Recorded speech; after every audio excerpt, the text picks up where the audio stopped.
Hello and welcome to the Michael Mamas Show. I'm your host, Michael Mamas, and we're coming to you from Mount Soma, home of the Sri Someshwara Temple in the mountains of western North Carolina. And today's this is a fascinating topic, really. Shiva, space, and the Hiranyagarbha.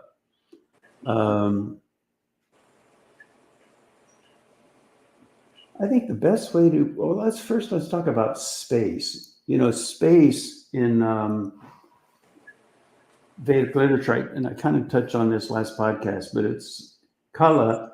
Kala is the male aspect, and Kali is the female aspect. The goddess Kali. She's well known, and but they're both like, in one regard, they're incarnations of space. They're the personified correlate to space. And that is particularly moving, I think, just to me, it's particularly moving.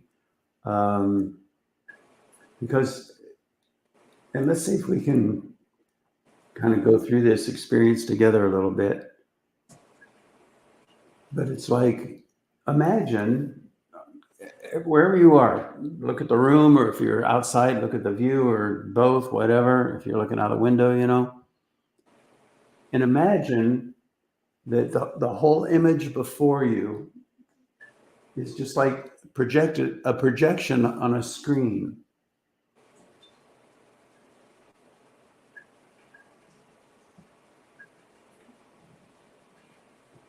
It's like lightly etched on the face of space. Almost like, I don't know. Does that make sense, Scotty? Yeah. Yeah, you can do it. Okay.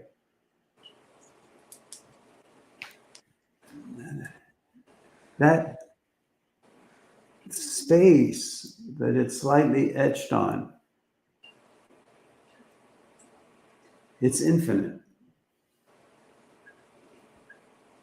It's vast. And it's Kali. It's space.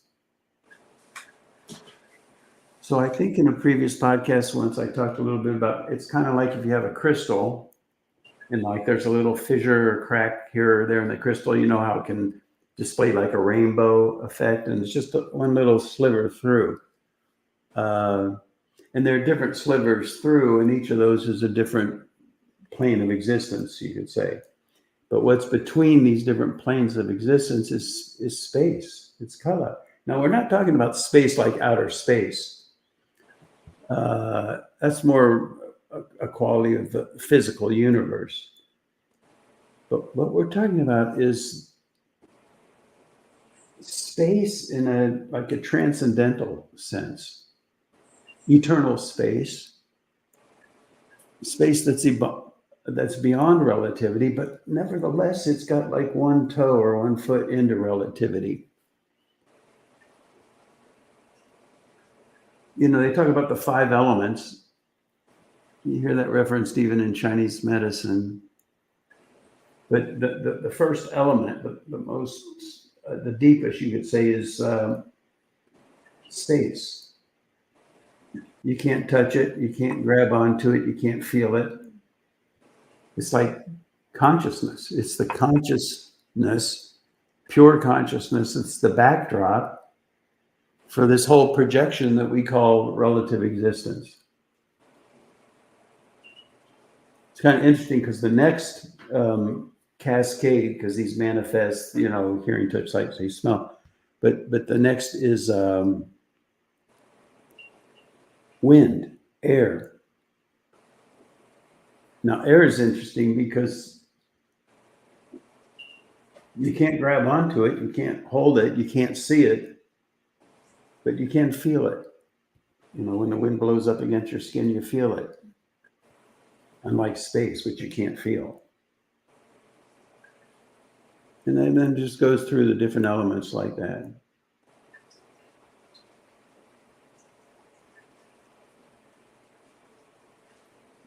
But wind, if you think about it, one of the qualities of wind, to experience wind, it's here and then it's there. There's movement. So there's a time element involved in that.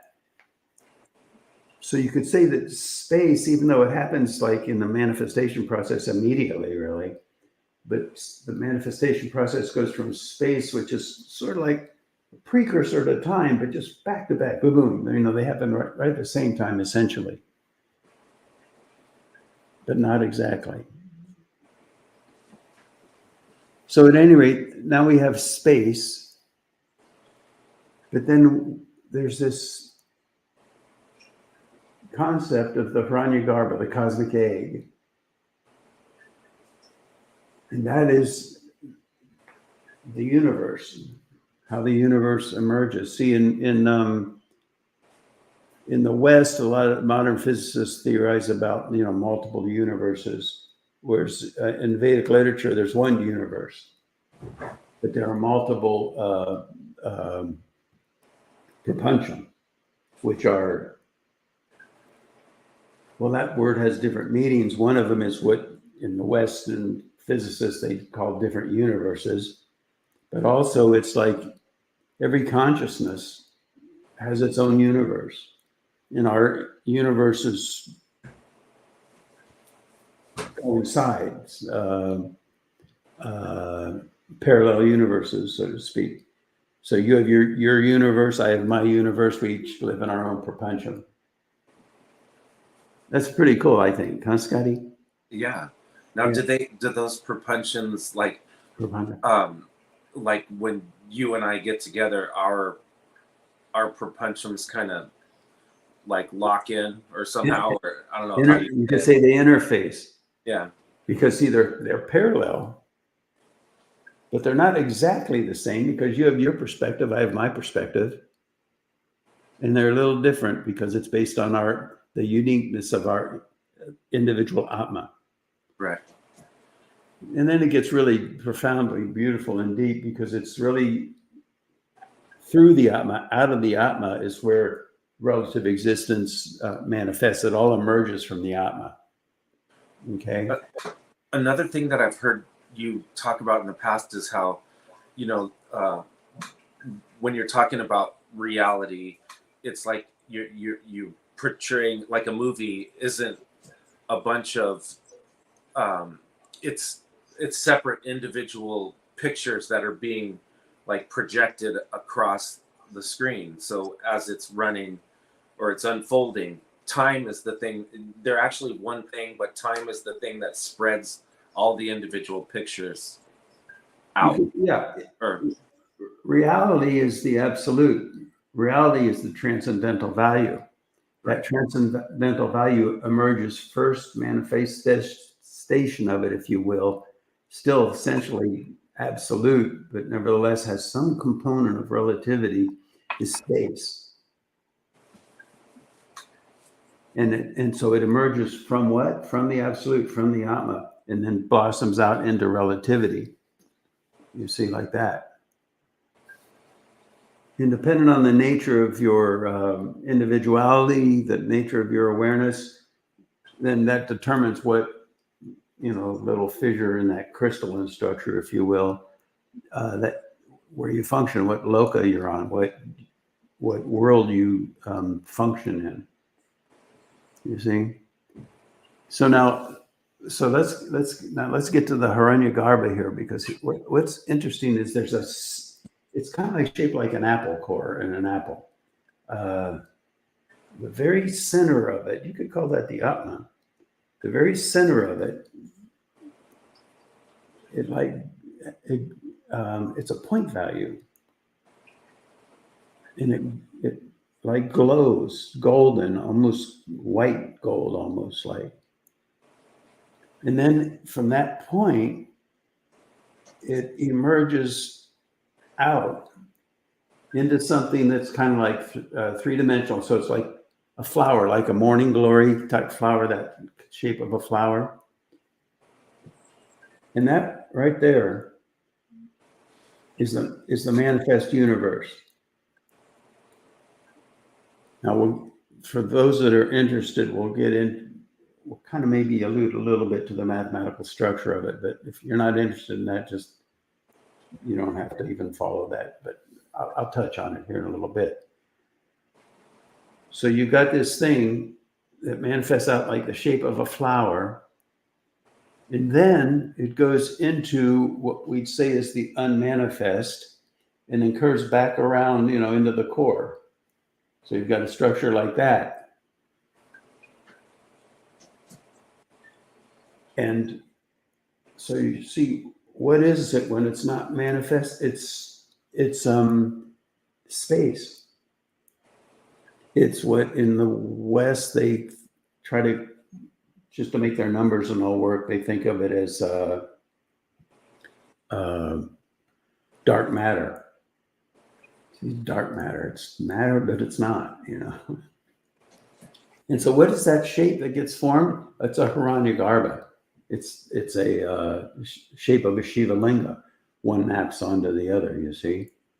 The Shiva linga maps onto that structure. But what gets really interesting about it is like, well, wait a minute, that flower is just like, it's just got two dimensions, really. I mean, if you're functioning within the flower, just a surface value, it curves, but you don't even know that because there is no up and down in that flower. There's just the surface of the flower.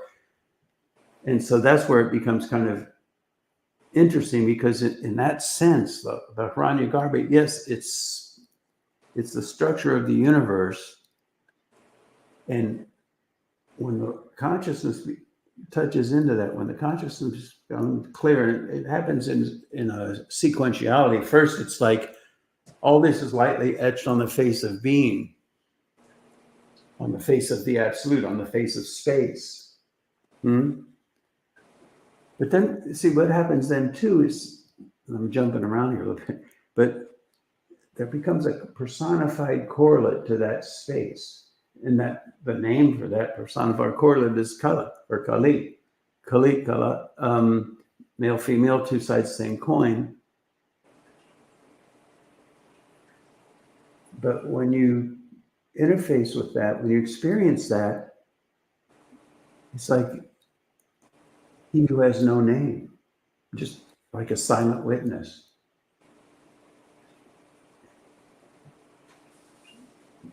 Conscious of everything, watching everything, the consciousness that is the backdrop for the totality of relative existence, without opinion, without bias, without commentary, yet remarkably profound.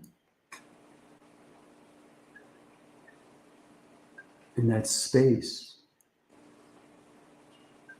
the nature of space. But now if you had a spaceship that could fly faster than the speed of light or whatever, so you could traverse that whole flower, you wouldn't feel like you're traversing a flower if you're in relativity. And so here's I get into kind of a mathematical concept, if you will, to say it simply without the mathematical concept at all.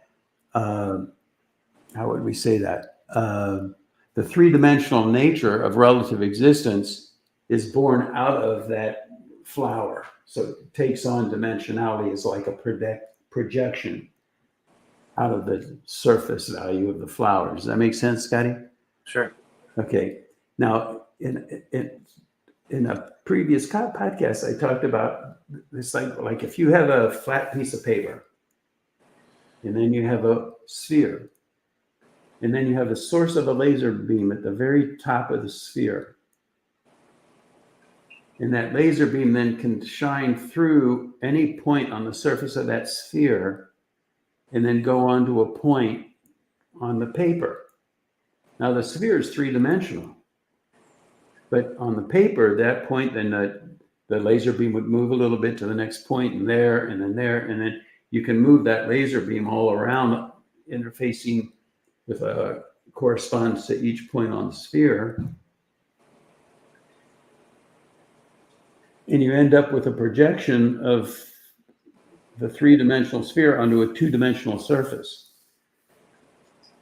Well, in the case of manifestation of existence, that operates similarly, that's just a very simple mathematical representation, geometric representation of a much more complex formulas that we won't bother with.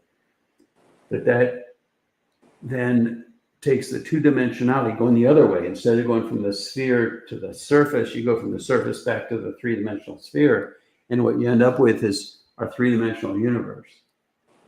And it's interesting because, you know, you got the sphere here and you got the source at the top, the laser beam, and say you got a point here and you go up, up, up along the sphere. When you get infinitely close to the point at the top where the laser beam is, where does that thing project out to? Infinity. So the experience of the universe from the perspective of relativity is infinite. It goes on forever. It's infinite. And that's a very insightful, really, representation of the nature of the whole thing now.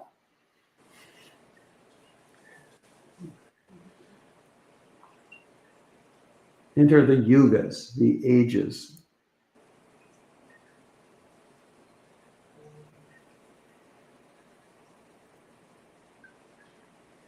You have the Kali Yuga, Sat Yuga, you know, all the yugas, Treta, Dwapara. And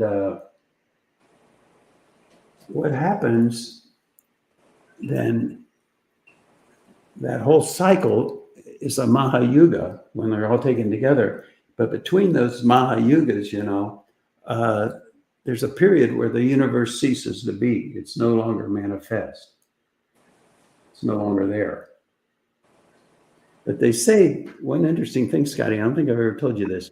They say that it's really so beautiful. Even at that time when the universe ceases to exist between the, you know, major cycles, Kashi, which is Banaras, the sacred city. This is my favorite city in India that I've been to. It's incredible. But it's the city, commonly people think of it as the city of Shiva. I've been told, and to my experience, more accurately, it's the city of Kali.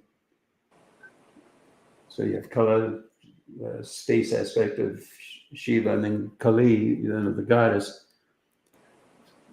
I won't get into why, but to my experience, it's more the city of Kali. But the point is, they say that even in between those cycles, so beautiful, Banaras continues to exist. Kashi doesn't go away; it's still there. And so, on a surface level, you might hear that and say, "Oh, wow! Does that mean all those buildings and temples and the ghats, going, you know, the steps going down in the Ganges and in Banaras are still there?" That's not. Think about it. That's not really what it means. What it means is that the most fundamental value of relativity continues. And what is that most fundamental value of relativity? Space.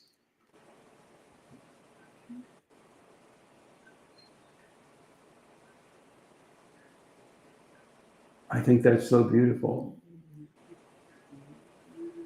Is that making sense to you, Scotty? I think so. Did I say that? I just think it's such a beautiful thing to even reflect on. You know, you can hear these things and it's like, oh, okay, I get it, you know. But to work with it, to live with it, to become it, to have that be your living reality. It's not just because you become identified with the notions and the concepts and think it's cool and, oh, yeah, right, space, I get it. But when it's actually inherent in the nature of your physiology, and what does that mean? Inherent in the nature of all our physiologies. But if when the physiology becomes pure enough, then it becomes self-evident. Self-evident. It's evident from within the self. Michael, then it becomes something very different. Yeah, Scotty. I was having a feeling like, you know, you're talking about the, you know, the paper and how the laser pointer and it projects out. But so Banaras would be like the, you know, because every point in space is the center of the universe somehow, right? There's manifestation point. But is that like the Maha point or Well, like you could say it that way, and I'd say yes. Yeah. But at the same time, we have to keep in mind this is an important point that we have different analogies right. that we use to try to relate profound concepts, really. And we can get into a little trouble when we try to overlap them or equate them, because they're both just simplistic, really, representations of much more complex values, you know. Sure. There's this word, and like masters, great gurus would say to their devotees, you know, Pasha. Just Pasha. See, just see. It's all about just seeing. And that's what that means, is you refine the physiology and the awareness to the point where you just see it.